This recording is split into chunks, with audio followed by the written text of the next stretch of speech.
wanna say, be who you wanna be. Come speak your mind, be you. Get ready for the Nakid Truth.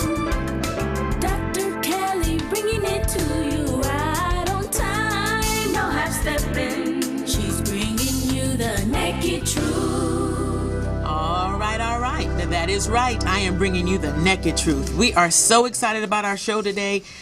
We have some hot topics, sizzling topics that are just going to, be the full scope of our discussion today. And we have, of course, Anthony Washington in the studio with us from Team Rock. Yes. And Charity Watts is on the phone.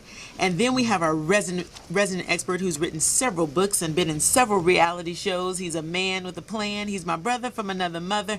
Welcome to the show, always, Mr. Hassani Pettiford. Are you there, brother? Hey. Yes, How are you? I am. How you doing? Good. How are you? I'm doing. I'm excited. It's 4th of July weekend, and there's a lot to celebrate, and I'm looking forward to it. I know you're so excited that you are very festive today. I mean, you have on your flag, your American flag shirt, and you're ready for the holiday, huh? Well, it's better than a Confederate flag. This is true. This is true. This is true. Talking about the Confederate flag, man, I mean, are they doing the most in Carolina? They are having a real big turnover over there on a lot of their views and perspectives. So the Confederate flag, I heard a sister just climbed up a pole and said it's coming down. So what do you think about that? I mean, she was like, it's coming down now. It's scary to know that I'm literally about an hour and a half away from a state that still waves the Confederate flag at the state capitol. It's scary because it's not just about the symbol of racism, but there's a psychology and culture of racism in South Carolina, and you kind of feel it every time you drive through that state. Really? So it's scary that in 2015 we're still in this place. Right. I mean, just the fact that once this happened, and we were, of course, talking about the murders in the Charleston church, where a young white American came in and killed 9 African Americans during Bible study and a worship service. And then all of a sudden, I mean, they are, they're going to go half-mast on the American flag, but can't figure out what they need to do with the Confederate flag. Really? Like, was it that difficult? So the fact that, I always say, which we say, that God does things in order to, bring about and highlight other things that need to be changed. So the good thing about this, if there is a good thing, if there is a silver lining that is trying to shine through, is that this Confederate flag hopefully will finally be put to rest. What do you think, Anthony?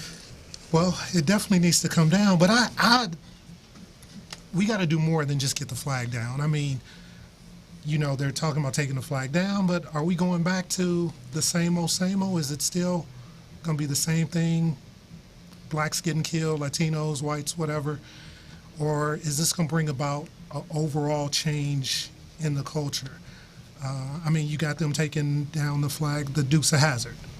I used to watch that show. I used to love the Dukes of Hazzard. And I guess I didn't realize that the Confederate flag was on the vehicle. I didn't care. The car was flying, Daisy Dukes. It was all, Wow. So. Well, I mean, the things we were just, accustomed to and almost just immune to are just amazing. Yeah.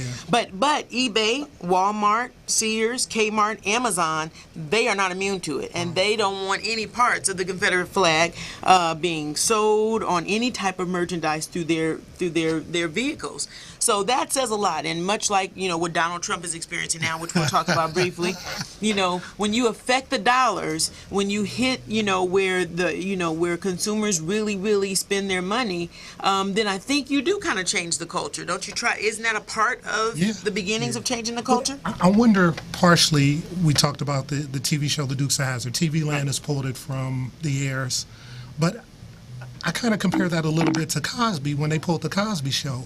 Myself, I don't think they should have pulled Cosby, and I don't think when did they pull Cosby? Oh, they pulled Cosby? Yeah, they pulled Cosby because of the whole Cosby thing. So I don't necessarily agree with them pulling the show.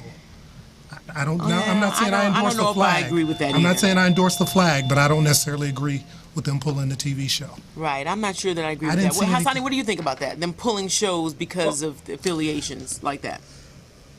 I think we're in scary times now because no matter what your opinion is, whether you agree with it or not, I mean, you could have your entire career stripped from you. We saw it with Bill Cosby. We're seeing it with Donald Trump. Even Don Sterling, the owner of the Clippers. Listen, I don't endorse any of these beliefs that these racists have, but to lose your entire career over it, my thing is if we can justify that, then what about us as believers? I mean, Christians are being attacked all over the place because of the new ruling by the Supreme Court. So I just think that it's really scary. This whole concept of freedom of speech doesn't even exist in the States anymore. But just to go back to the whole flag issue, Right. I do believe that we should take down the flag, but I do believe it's the first step in a long journey of events that needs to take place before we really can uproot the consciousness and the culture of racism in that particular state and a few other states across the South as well. So I think it's going to be a long road ahead. That's true. That's absolutely true. And we're talking the flag off of state and government things, not personally. If somebody wants to personally have the flag, that's on them. Correct. Right. Okay. Right. Correct. I just want to clarify that. It's a complicated issue, and as a result of that issue, there's so many issues that have actually sprung forth, like the issue with Donald Trump. I mean, who would think that he's running for president of the United States, that he would make a statement about Mexican people, Mexican immigrants, being like rapists and murderers and the what would you say? He said all with the lowest of low people coming over here. He didn't say some of them. He said all of them that have immigrated over here are these types of people. And as a result, man, did he open the floodgates, because you've had everybody from business entities, huge corporations, to actual NBC. Latinos who are high profile, who have come out and they have totally set him in his place. One actual post that I really liked on Facebook was America Ferrar, and have you seen that, Hassani? No, I haven't. I should have sent it to you. Oh my goodness, let me tell you. She says thank you. And she basically she gave him all the stats of Mexican people in America and how they have quadrupled, and they're 49% of the population, and their medium age is 27, and the medium age for white people is 42. So she said, go figure. We're going to be the ones around, and she says, and we're the ones that are going to, you have finally encouraged us to go to the polls. Now we're going to go to the polls in numbers. She says, and you can ask President Obama and President Bush, do we matter? And I mean, she hit him. She says, thank you. You did more than we can do in any one rally that we could do to get our people together. You've done it all by yourself. These Republicans are in trouble because they keep isolating themselves with all of these polarizing issues that really separate them from the masses of the people. America is changing. There's a tanning of America taking place, as we talked about in our last show. And if they don't get on board, then they're going to be in trouble because they're becoming the minority. That's what she said. Well, here's the Clearly. thing, too. Yes. The other candidates in the Republican Party, they've come out against this. So they're clearly not, Who is that? not aligning themselves. Like who? Christie. Oh, Christie. Okay. Jeb Bush. Yes. Jeb Bush, he's married to a Latino. Yeah, Jeb Bush needed to say something. He Jeb, said something in Spanish. don't play. He's like, hold up. Yeah, Jeb, don't play. So clearly the Republicans know what happened during the last election. They are definitely separating themselves. But on another front, Donald Trump's poll numbers are going up.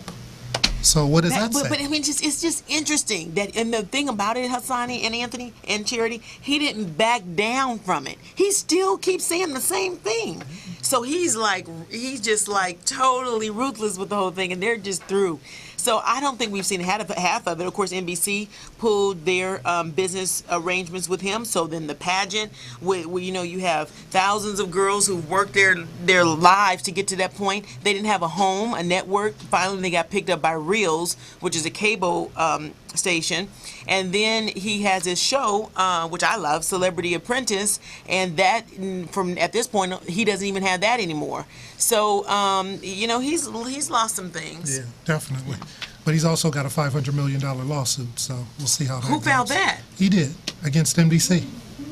So. Yeah, he's not going to go down without a fight. That's for sure. You could tell that when he got into it with Rosie. I forgot. Rosie Perez. Raquel, Not Perez, the other one. Oh, not Rosie Perez. Rosie Rosie O'Donnell. O'Donnell. Rosie O'Donnell, Yes. yeah. Yes, Hassani. But the question is, do you think that he should lose his shows because of his view? regarding Mexicans, as outlandish as the statement may seem to be. Do you think that he should lose all as a result of that? Well, I think that you have to be able to chastise him in some shape, form, or fashion, and the only way you really can do it is to hit his pockets. Then you're talking about a billionaire. You know, you can't, words won't hurt him. Only when you hit his pocket will he even become concerned or, you know, give it attention. So I think NBC is sending him a message like, if you think you're going to be able to say anything and then interact and be our spokesperson and be on our network, it's not happening because, like Anthony and you have already said, you said very profoundly, is that America's changing. It's getting tanner, and they know that.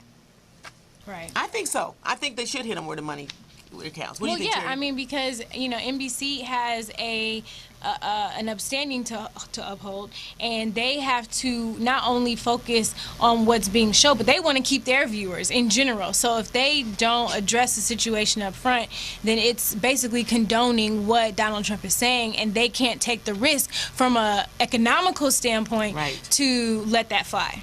And I believe, you can correct me if I'm wrong, but I believe NBC owns Univision, or some kind of way they're intertwined, and Univision is the largest Latino network. Yeah. So they clearly, they really cater to that market, and they wanted to make sure they sent him a message, and I think they did. So we'll see how the lawsuit goes. What are you thinking, Asani? You're smiling. What are you thinking? I will hold off my thoughts till we go further into the conversation, because I just think that it's a slippery slope. Because even though I don't agree with what he said, I have to realize that I have very strong views and opinions and beliefs as well. And so for my entire legacy, my career, my finances, my family, you know, and all that we've built being thrown away because somebody can stroke a pen and say, wow, he's racist, or he's a bigot, or he doesn't believe in this, oh, we're shutting him down. I just think it's scary. But I think it's almost like, go ahead. Go Censorship? ahead. What? Go ahead, Chip. Well, I was gonna say, but I think what the difference is the intention behind it. Like, I feel like, you know, you necessarily wouldn't approach something from a racist perspective. Yes, some people may take it that way, but it's the intention behind it. And so, and then too, it boils down to who we serve. And so I'm not too sure, you know, as to who Donald Trump serves. But at the end of the day, like, if our intentions are right, and if we are speaking on behalf of God, no matter how it comes across to other people, he's got us at the end of the day. Yeah, and the other thing about it is that you know, we have to realize that we have to be careful with the things we say. We just have to watch what we say. We really cannot say anything we want these days. You know, we can't say anything we want. So we want to move on, and I think right now, because we have a huge topic we want to talk about. Oh my gosh, Lord Jesus, and that is the Supreme Court's ruling. Ruling. Are we going to do that before this one? Yes, I don't want to do okay, that. I got you. Okay. Okay, the Supreme Court ruling of gay marriage, and this was huge. You guys had to bear with us, and actually, you can actually participate if you want in this conversation, because it's going to be deep. So let's show our first video, because we want to give you guys a little background. Wow, this is really nice. I believe that marriage is the union between a man and a woman. Now, for me as a Christian,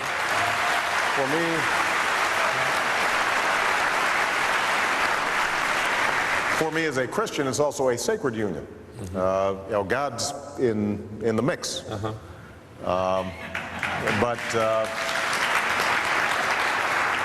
Would you support a constitutional amendment with that definition? No, I would not. Why not? And because historically we have not defined marriage in our Constitution. It's been a matter of state law. That has been our tradition. Now, I mean, let's break it down.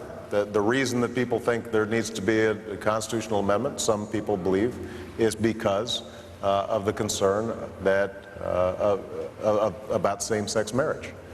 I am not somebody who promotes same-sex marriage, but I do believe in civil unions. I do believe that we should not, that for gay partners to want to visit each other in a hospital, for the state to say, you know what, that's all right.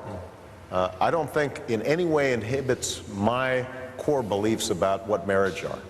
I think my faith is strong enough and my marriage is strong enough that I can afford those civil rights to others, even if I have a different perspective or a different view.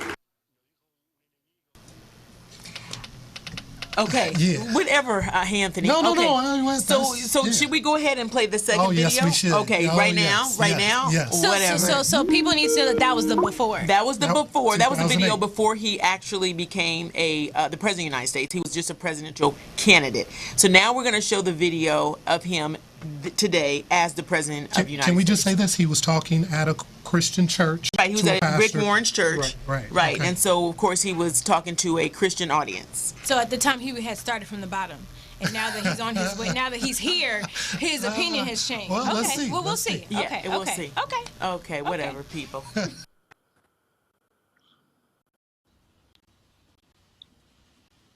This morning, the Supreme Court recognized that the Constitution guarantees marriage equality.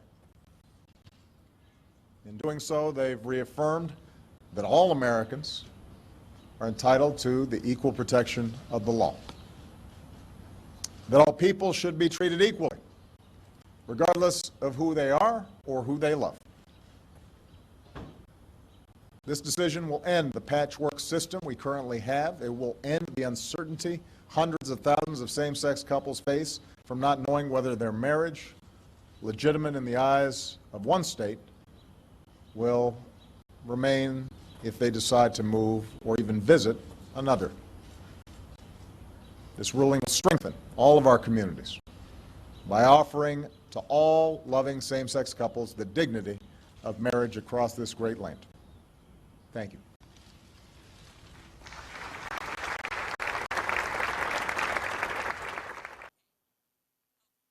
So we're back. Whatever, Anthony and Charity. No, please. Okay. Defend that. I'm just making- Defend that. Okay, so let me say this. That's Let me your say boy. this. I listened to both videos, and Hassani can chime in. Okay, and yes, Obama is my boy. Okay, Okay. Whatever.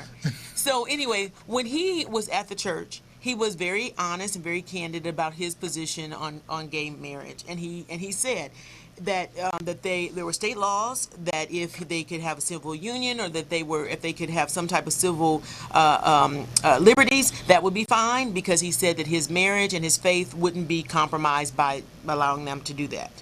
Now, when you advance forward to a speech that he just had after the Supreme Court decision, he didn't say anything about his feelings. He says the Supreme Court has decided to amend the Constitution to find that equal protection for those who are, want to be together as same-sex couples, and that they, no matter who they love or who they are, they should be afforded the same rights as those people who are in heterosexual relationships.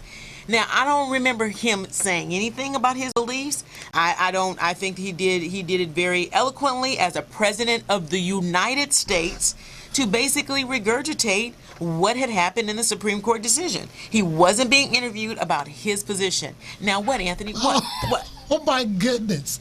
Take the blinders off. Yes. He has endorsed this. Yes, From I day. think those This is blinders what need to come off. He said, listen, in the first clip, he said marriage between a man and a woman is something, from God. Okay. And in the second clip, he's like, Yeah. oh, yeah, let's do this. He's calling the people from the Supreme Court who had the case, who won the case. He called them on the phone, congratulating them. Okay, They so done what do you- changed the okay, White so- House to the rainbow on their Facebook page. Come on. But Yeah. Anthony, Stop. okay, Anthony, Please, Charity, Charity. and then Hassan, you can help me. What do you want the president of the United States to do? To stand To be to uphold what he believes. How can he do that? He's the president of the United okay, States. Exactly. I mean, it's just not. It's What- not. What do you Please, think, Hassani, Hassani? help. Please. Help, Clearly, Hassani. Upheld what he believed, regardless of what the masses of the people thought about him. But, let me just say this in all fairness. To your point, Raquel, Yes. he's doing what a politician does, right? Right. So I never believed that he was against same-sex marriage from the beginning. He's a politician.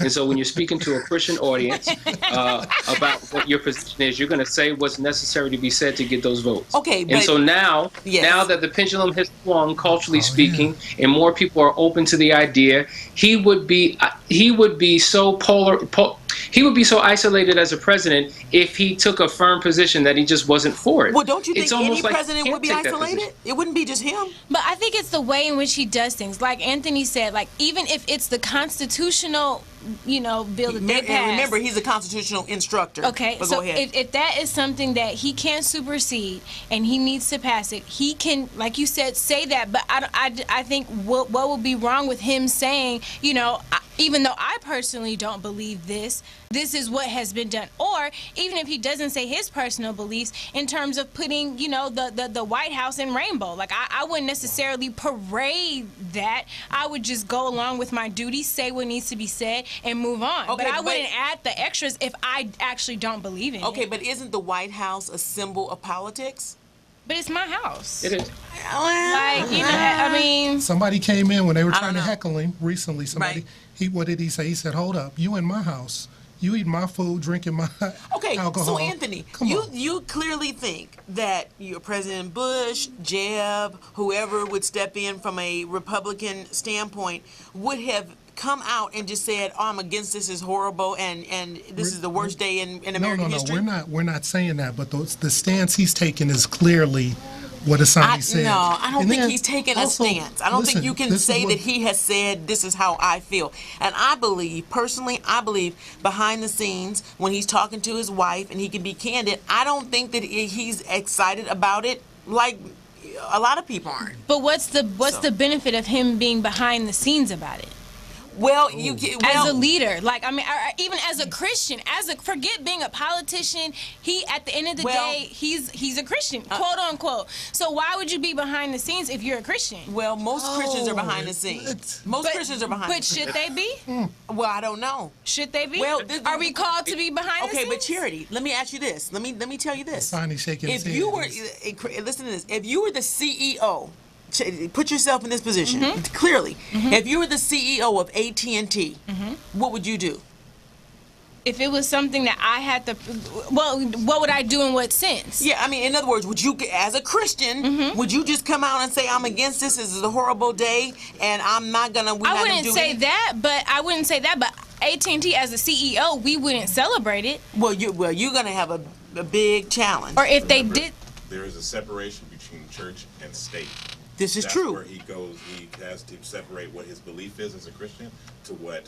Well, that's why I'm trying to give them an example. Thank you, Rocky, our engineer. I was trying to make this point because I work in corporate America, and they show us videos constantly about not getting into situations where you are found to have any type of language that associates with hate or any type of discrimination on any level, and they will take your job from you. They're not playing because you have a lot of homosexuals in these corporations that they just think deserves protection. So as a CEO of a corporation, I don't care how Christian you are. You can't just come out and start saying what you want to say. You will no longer be the CEO. Go ahead, Hassan. That sounds like the state impeding upon the church. Like we're saying, right, separation between church and state, but it seems like the state is controlling what the church is able to say, not say, do, not do, what positions we can have and which ones we can't, because that's what's happening. If I have an opinion that something's wrong with that lifestyle and it's perceived as in any way discriminatory against another group of people, I could be shut down. I could lose my job. Well, you just can't. Well, you just can't. Well, you can state your opinion and you can have your opinion, but much like Donald Trump, you have to watch out as to what form you say it in. But I think that's a two-way street because homosexuals aren't accused. They aren't ridiculed when they bash Christians for not believing in what they believe in. Well, that's a two-way street. But I would homosexuals parade heavily and have no problem with saying we're racist, we're I guarantee judging you, them. But from a corporate standpoint, no. But I'm talking about from a corporate standpoint. I guarantee you that if they were to attack Christians, they would be reprimanded. I wonder how many cases of that actually exist within corporate America, where homosexuals are reprimanded for saying, "Oh, you're hating me, you judge me." I highly doubt it's the opposite. Well, so you're bringing up another thing. You're saying if they say that you're hating me, if they're alleging that you're discriminating against them, then that may be a different point. But if you're not saying anything to to them and you're just being Christian and they're hating on you? That's what I'm saying. Well, okay. So I don't know what you're saying. If you're saying because we have a point of view and we speak out on our point of view, then they're saying it's hate. It could be a form of hatred. Let me tell you, as much as we are tandem on some of these issues, I will say that some Christians are way outside of the scope of where they should be. And I agree. And I'm telling you, it's pretty bad. And I agree. Yeah. And we talked about this last night, the difference between, at our young adult Bible study, the difference between being a judge and being the judge. As a Christian, the judge, which means to bring about repercussions, that's God's job. So if we're bringing about, reprimand towards people, then we shouldn't be doing that. But we are allowed to be a judge of people. But so what does that mean? Because my understanding of the Bible when it comes to judging is that you judge based on your interaction with the person to protect your lifestyle. So in other words, I'm going to judge you to the point where I'm not going to be in your presence because I'm judging that you're doing what I wouldn't do. But if you make a statement, a negative statement about somebody, then you could be ridiculing them. You could be acting like the judge. So, Hassani, what do you think? I mean, because there's a fine line, especially in the Christian community, in the Bible, with judging. It's a fine line. Right. I think we had an individual on our show who would be perceived as very judgmental in his approach as it relates to homosexuality, right? So our whole issue was your delivery may not be the most appealing to win people over. Right. But having a firm position based upon the word of God and doing it in a loving way should not be misinterpreted as any type of form of discrimination. Right. And I think that's the problem. Right. I think that these laws, unfortunately, are protecting the rights of homosexuals, not just in their lifestyle, but to Charity's point, yes, parades are taking place where they're not only talking about how Christians are evil, but they are actually taking images of Christ and turning him into homosexuals. Yeah. Right. And they're displaying that. And so what it is, it's a slap in the face to Christians. Mm-hmm. So those opinions are protected under the law. But any believer who says that you can be set free and you can live a heterosexual life, all of a sudden that's considered a hate speech, which is ultimately a hate crime. And what we're seeing is that there are many ministers who are being fined, they're being sentenced to jail, they're losing their 501c3 status, and it's just ridiculous. And I think that it's an attempt to silence the church. Well, the other thing, though, is that if the challenge that we have here is that Christians and leaders do not take to task these activities that happen against us. So they're quick to take us to task. Anytime we do something, they'll have ourselves, to be lightly, in court. But we don't do that. We don't take them to task. So should we blame the judicial system for not bringing these things to them, to let them make a decision on our behalf? Well, I think more people would bring it to task if we actually had a fair playing field. It's not fair. Well, you can't say that it's not a fair playing field until you get on the field. I mean, in other words, we're not even in the ball game. Chick-fil-A was ridiculed for their belief. Chick-fil-A was completely ridiculed for their belief. That may be true, but Chick-fil-A is probably making more money than they ever have. Okay. And the reason why I say that is because Christians rallied around Chick-fil-A and they said, guess what? We support them. We give them our dollars. And I'm sure there's gays running through the drive-thru as well. So the thing is that did Chick-fil-A really, how were they affected? That's what we need to find out. How were they affected? Okay. Of course. The CEO came out and said something. Yes. Chick-fil-A took a position. They took a stance on what they believed. Was there repercussion? Absolutely, right? But they're still standing, they're still thriving, and I think that if many other Christians and Christian-led organizations and companies and churches had the same backbone, yes, there may be an initial attack, but when the weather clears, they could still be standing strong. Because as many homosexuals have said, you know what, he may not agree with my lifestyle, but I love those chicken sandwiches, and I'm not giving them up. So at the end of the day. Right. It's about chicken. By the end of the day, it's about chicken. Okay, so Hassani, let me ask you this. So we know this ruling came out, and I believe Texas and Oklahoma are two of the states who decided that you ain't getting married here. we don't care what the federal government is saying, which is hilarious to me. But I could see Texas. Yeah, you can see Texas doing it. I mean, they're just gangster, honey. Like, what? Come up here and get a license if you want to.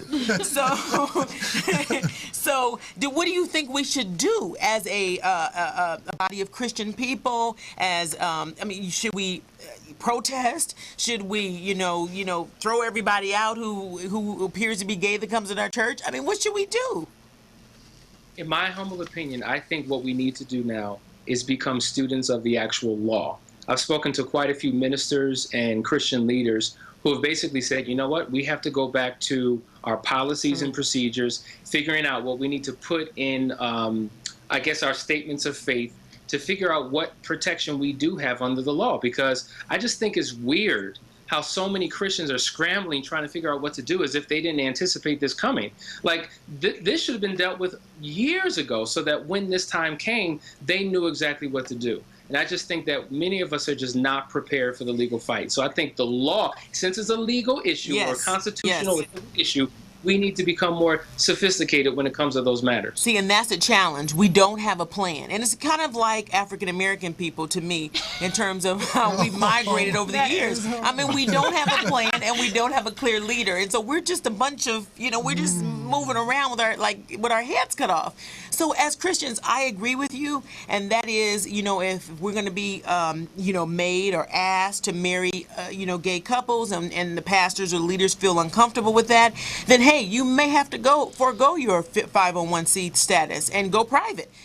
These are things, like you said, you have to know, you have to figure out, you have to realize what the cost will be, raise the money, do whatever you need to do, get a churches, all these Word of Faith churches that are huge and humongous can get a team of lawyers that just keep hitting them every time they do something, just dragging them to court.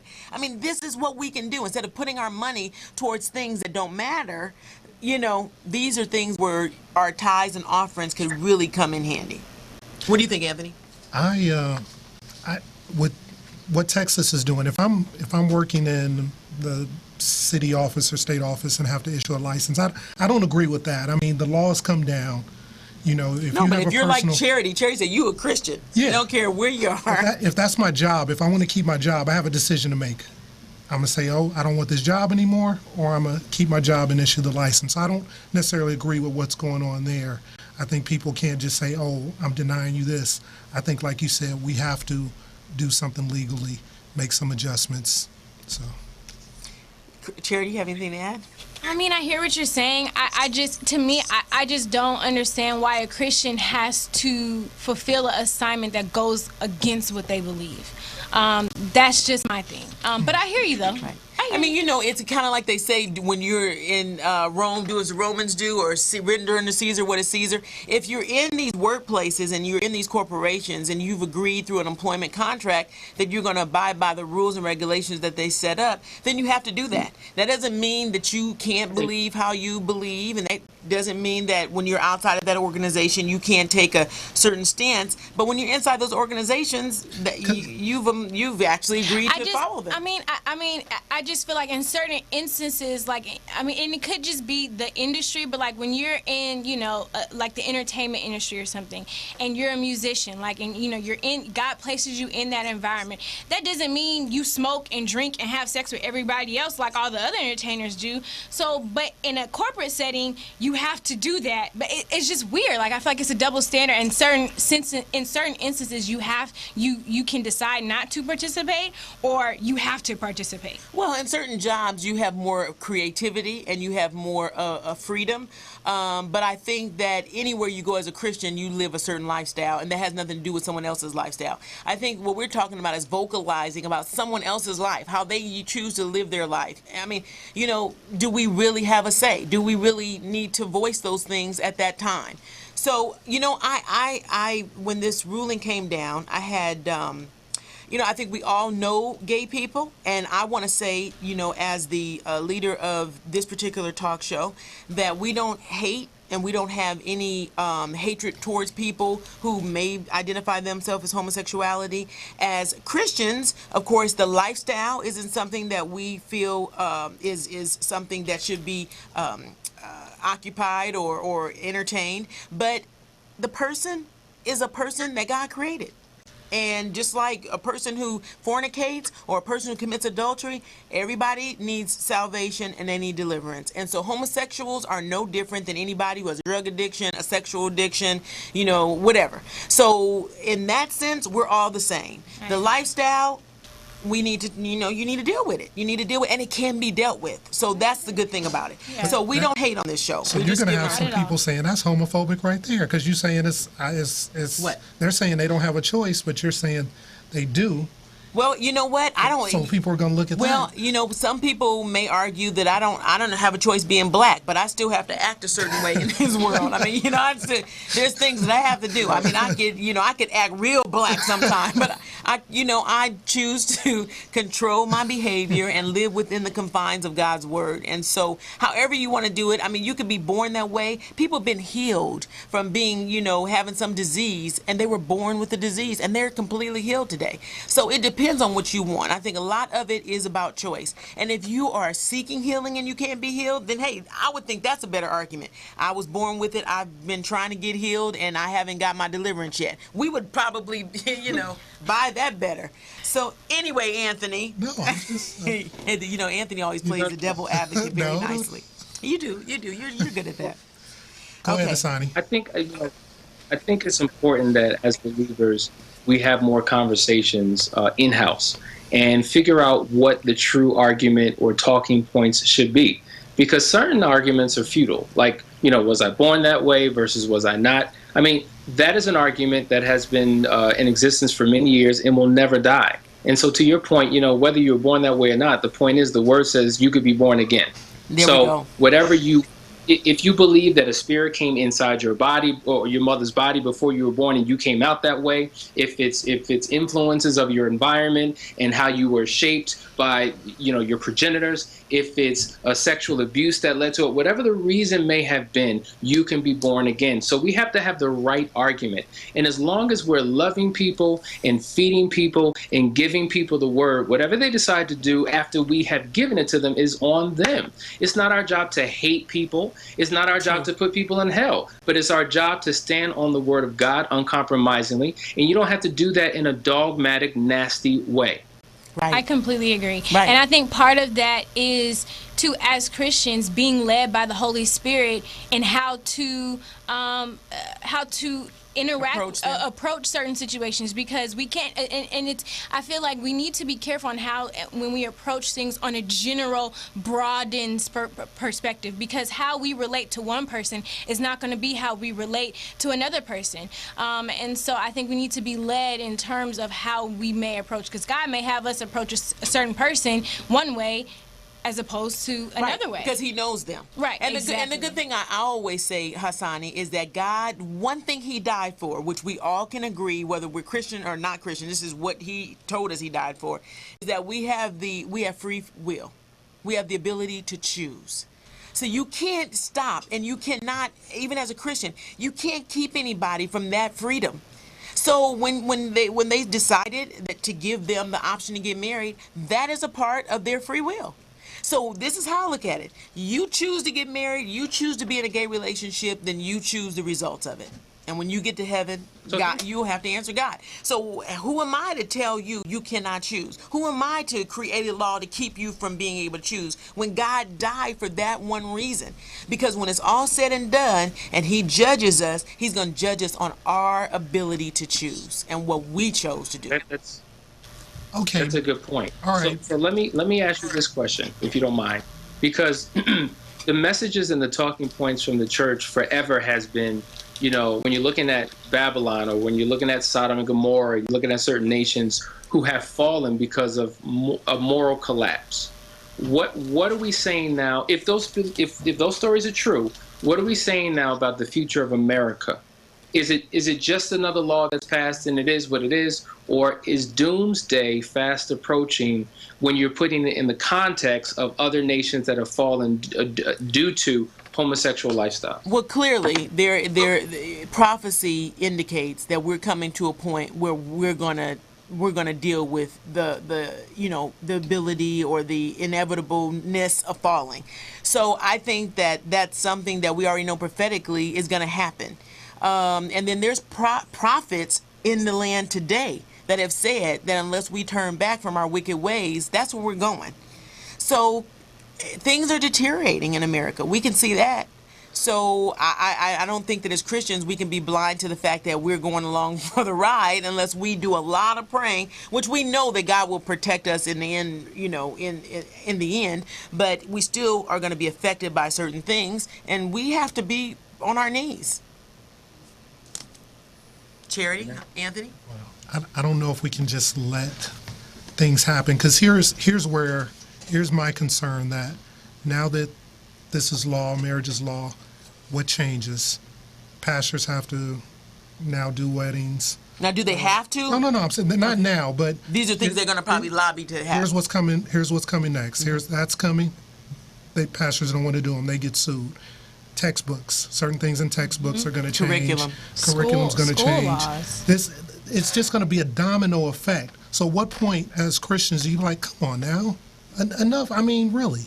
Or do we just take that passive, whatever, you live your lifestyle, which is fine if you want to do some things behind closed doors, but I'm talking about as a nation, as a country. I just can't roll like we that. were built on, our country is built on "In God We Trust," and we're very far from that. And some people would argue, Hassani, you may even argue that the founding fathers were even Christians. Some people say they're a bunch of alcoholics who were sitting around, regarding God because it sounded good. So we if we go back to the foundation of that, we may not have a foundation. So, but the bottom line is that we need to, like going back to what you said, we as a Christian people need to get legislation power. We need to be able to have a voice when these things come up, and we need to aggressively defend ourselves in our position. Aggressively, like they've been lobbying to do this forever. We have no lobby. The Christians have no voice, and we must get a voice in order to make a difference. Charity? Yeah, and go back to what Anthony was saying too. It comes down to yes, they have the right to choose and free will, but at their free will, it will cost what for me and my family. So me, when I have kids, them being able to go into school, and a boy who identifies with being a girl can go into the girls' restroom. Like, I don't want my children a part of that. You know what I'm saying? So at what cost do we let them have free will, but at the cost of my children and of my family, it gets very touchy. Clearly, you're going to have to decide whether you're going to homeschool or you're going to send them to a private Christian school. At some point, you have choices. You may have to pay a little bit more money. You may have to pay a little bit more in time. But, we will have choices. It just may not be as convenient as it would be if public schools were available. Hassani? Before you go, Hassani, just going back to what Charity was saying, we're looking at that in California now with the vaccine situation. Crazy. Governor Jerry Brown just signed this thing saying, well, now every kid, if you go to public school, has to be vaccinated. And he rushed to sign it. Yeah. Which is weird to me. Before, there were religious exceptions or personal exceptions. Now it's like, come on. So now you're gonna chase people away from California because I think we're one of 3 states that's doing it. Or you're going to have more people homeschooling and private schooling, which would take funding away from public schools because you want to make it mandatory that people get vaccinated, and there's plenty of evidence that shows vaccinations lead to illnesses down the road. It's a weird thing. It reminds me of, Hassani will probably chime in, of stuff that is quite prophetic in the way they're going to start taking over our bodies and taking control over what we do. Hassani? Yes, and I, to that point, we were talking about how another great thing that took place on that day or over the last few days was the Obamacare bill, right? And so we were talking about how there are literally 1,000 pages in that bill.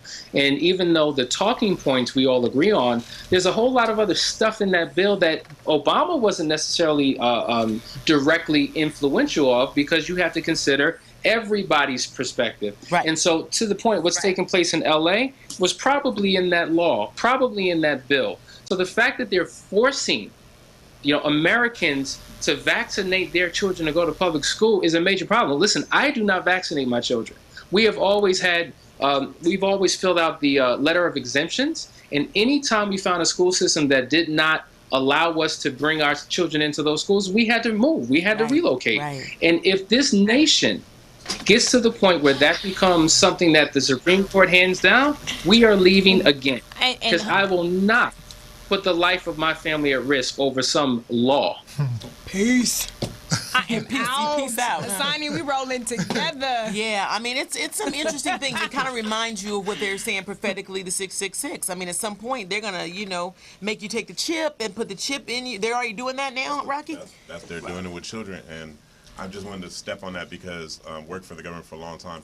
Remember when the vaccinations came out, they wanted everyone to get the vaccination? Yes. And because we fought against it, they made it mandatory for children. Don't worry about us. Because if they get the children, then the generations forward. Now, yeah. the microchips are smaller than the ones that are put in dogs now. Wow. And how do you know those vaccinations Don't aren't contain- just a chip? Yep. Because remember, they also passed the bill, the Patriot Bill.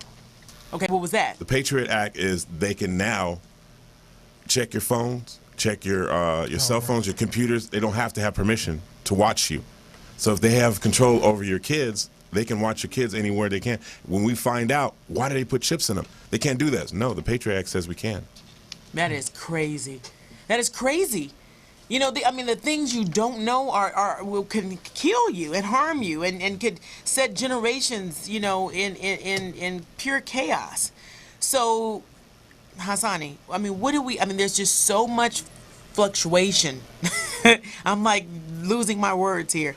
What do we do? As Christians, what do we do? You mentioned it. What can we do?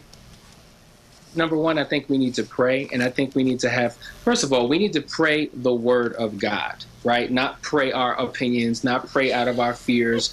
If you want to know what the will of God is, read the word of God. That's number one. Number two, we need to become more politically involved. The only way that we'll be influential within this political system is if we become a part of it. And if we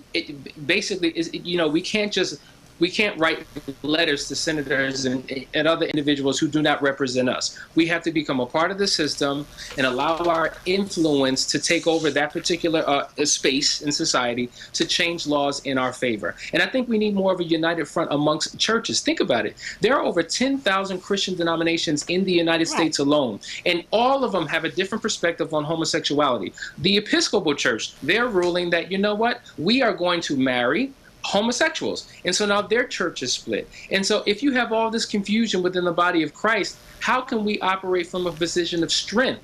We're operating from a position of weakness. So we have a whole lot of work to do behind closed doors to figure out where we stand as believers. That is so true. So pray, get politically involved, and create a united front, which is something that we definitely can do. You know how many Christian people, if we came together with our financial resources, because honestly, Christian people are some of the wealthier people in the world. If we came through with our resources and our power and then our prayer, we would affect some things. Is that messing up, though? We're known for having conventions and conferences and so forth.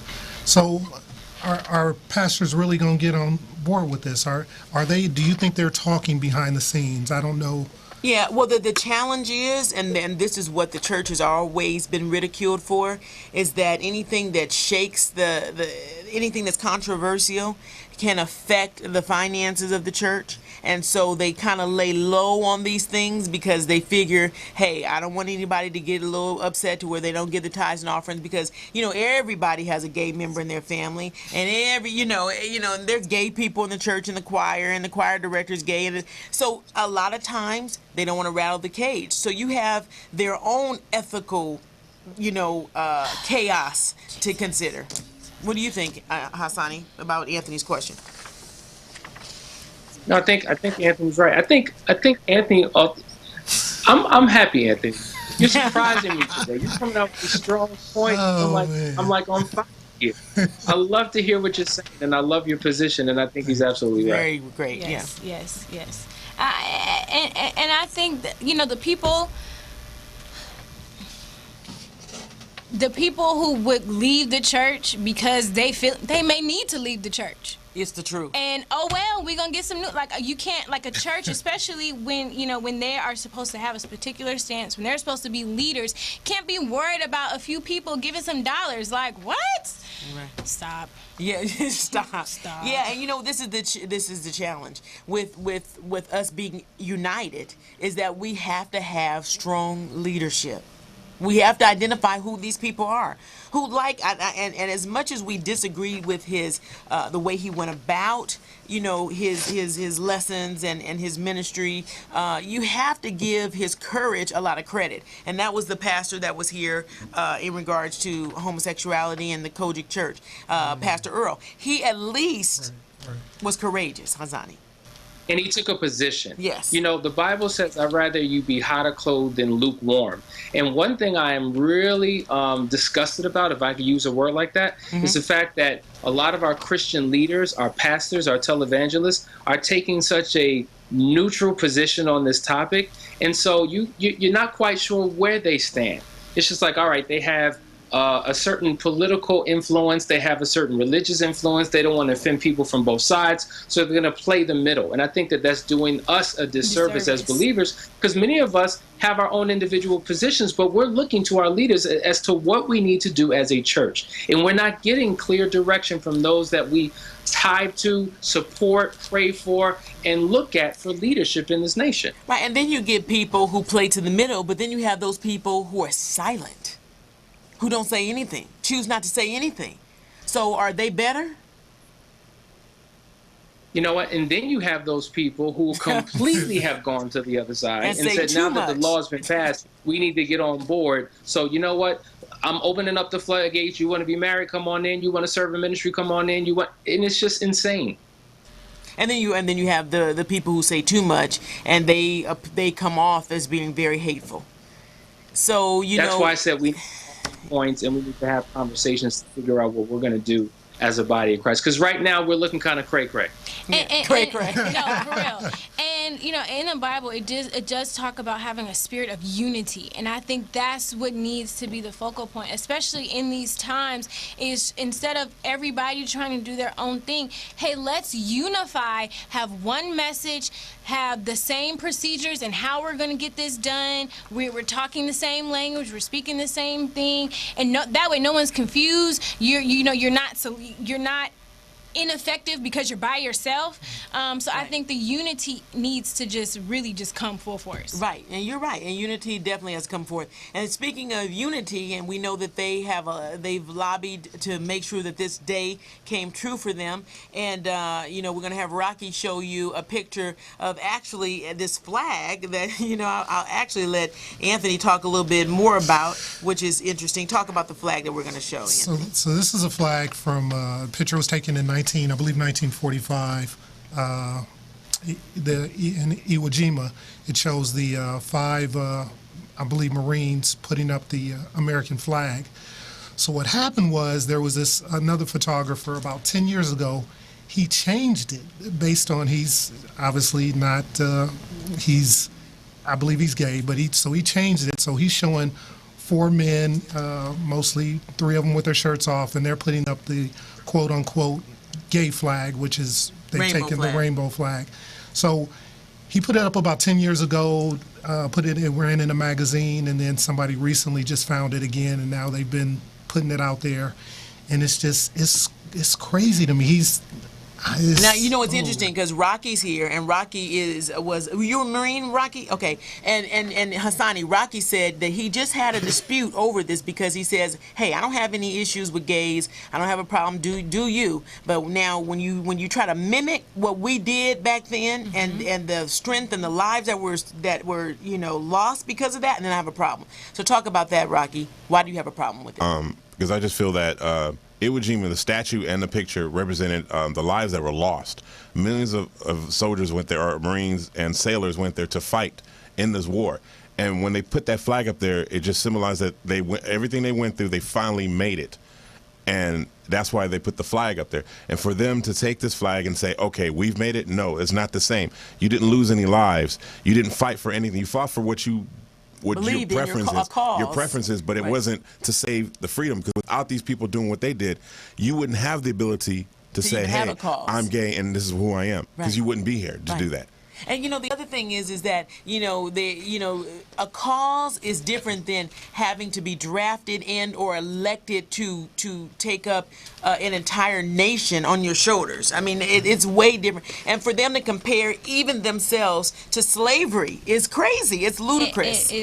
I mean, I saw a picture, from the Olympics where the black men, held up their fists for Black Power, and not only are the three men, or the two men not black anymore, they are white, but they're gay. They have a gay shirt. And I'm just like, you can't change something that you can't alter something of significance that represents somebody else and what their struggles were. And like Rocky said earlier to me, he says, why don't they just, he says, I'm not mad at them if they create their own concept, if they had created their own image, but you're taking images that exist and you're actually exploiting them by tainting them with your message, struggle, which is yeah. clearly not as significant.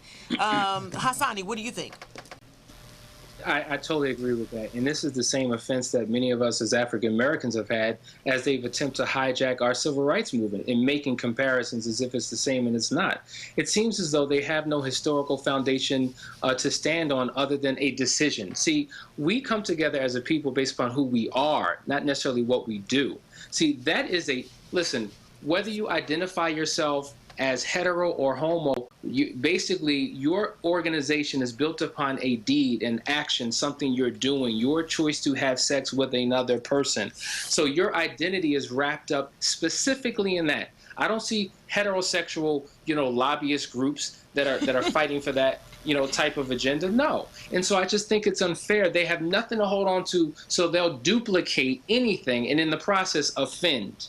And I think that's what we're seeing today. So why are organizations like the NAACP and man, I hate to call their name, but really, ask the question. Ask the question. Yeah, ask that question because there's a loaded answer on that one. I really want to know, why are they so eager to jump on board and say, okay, yeah, your struggle is the same? Because initially what I was hearing was, no, your struggle isn't the same. How dare you compare your struggle to our struggle? And then as the wind shifted, like from 08 to Obama now, as the wind shifted, whatever, Anthony, the NAACP and other organizations, black organizations, have shifted as well. And I'm like, come on now. Okay, Hassani. The reality is, it's all about the dollars and the cents. True. If the NAACP were an independent organization that was not funded by corporations and white special interest groups and gay friendly organizations, they would not take that position. But because we still continue as a people to operate from a position of weakness and have to beg and plead for dollars to put our own events on, we don't have no independence in this country. Listen, you're not free if somebody gives you your freedom. You're free when you take it. And so all of these organizations are constantly being fed by these other organizations that don't represent us. So we have to comply. We have to skin and grin. We have to shuck and jive. We have to tap dance to accommodate other people's agenda. And that's why you have that. Yes. So, and I hear you and know why that rings so true so recently is because of the Donald Sterling thing. How many awards did he get from the NAACP before everybody was like, we all know he's racist, but we're going to give you, you bringing dollars to us. Right. I was like, come on now. Right. It's sad. It was sad how they interacted with him and didn't even know that so he was when racist. You're saying what you're saying, Asani, I'm like, we got right up the street. We got Sterling saying, here, I want my award. Here's your money. I'm like, come on now. In closing, I wanted to read this one post that I had found on Facebook, which I thought it was very genius, because a lot of Christian people are posting all kinds of stuff that can be slightly have a hatred tone to it, but I thought this was really probably what we would say. Okay. And it says, yes, I am a Christian. I believe the Bible. I do not support homosexual or homosexual marriage. Yes, I still love you. Yes, we are still friends. No, I am not judging you. No, I am not condemning you to hell. No, I will not let anyone bully you. But realize that name-calling and stereotyping those of us who stand for what we believe is exactly what you don't want done to you. We have a right to speak what we believe, same as you have a right to speak what you believe. I thought it was powerful. So you don't have to deny that you're a Christian. You have to deny that you believe in the Bible. You don't have to deny that you do not support a homosexual lifestyle. But you do have to love. You do have to maintain the friendships so that they can see Christ. And you do have to support them if somebody's doing something against them that would be a pure hatred. Amen. So, when you see other Christians doing stuff that's hatred, I don't think we should give them likes. No. I think we should pull them aside and say, you need to tone that down and let God give you a little revelation on that. And then, because we have to leave ourselves open to be able to be be a witness. Yes, and that's the key. That's the key. You can't turn your back, because if they do want to finally get, delivered, they're not going to come to you because you've completely shunned them. You completely They're scared of us. Yeah, and So- that should never be the case. That's the truth. Ever. And I remember one of my good friends who happened to be gay that I worked with years ago told me that I was the first Christian that he ever felt true love from. He says that, and I told him I didn't agree with his lifestyle, but I loved him. And he would come give me the best hugs. He would make the best food for me. And he said that his own parents used Christianity against him, and they even taught him to hate black people. He was a Caucasian guy. So he said, just for the simple fact that I loved him as a person, he didn't need me to endorse his lifestyle, but he felt love from a Christian, and that's what we need to get back to. Amen. So, I agree. ending the show on that note, and it was a lovely conversation. Thank you to the extraordinary Hassani Pettiford, who's the best expert we could possibly have in the whole wide world. He is. He's so awesome. He's just a man with a plan. I mean, he just This is your brother from another mother. He really is. I love you, Hassani. Thank you, Charity, because you're out of sight, and Anthony, you are just off the chain as usual. I got you. And then don't forget, it is not your abilities that reveal your true strengths. Your true strengths. It's your choices. Good night. Love you. No. You can say what you wanna say, be who you wanna be. Come speak